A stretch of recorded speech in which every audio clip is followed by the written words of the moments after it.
أعوذ بالله من الشيطان الرجيم. بسم الله الرحمن الرحيم. تبارك الذي نزل الفرقان على عبده ليكون للعالمين نذيرا.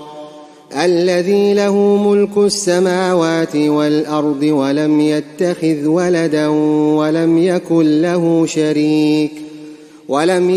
له شريك في الملك وخلق كل شيء فقدره تقديرا. واتخذوا من دونه آلهة لا يخلقون شيئا وهم يخلقون ولا يملكون لأنفسهم ضرا ولا نفعا ولا يملكون موتا ولا حياة ولا نشورا.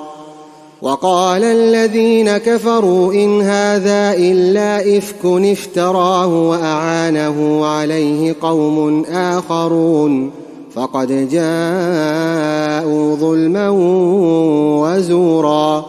وقالوا أساطير الأولين اكتتبها فهي تملى عليه بكرة وأصيلا.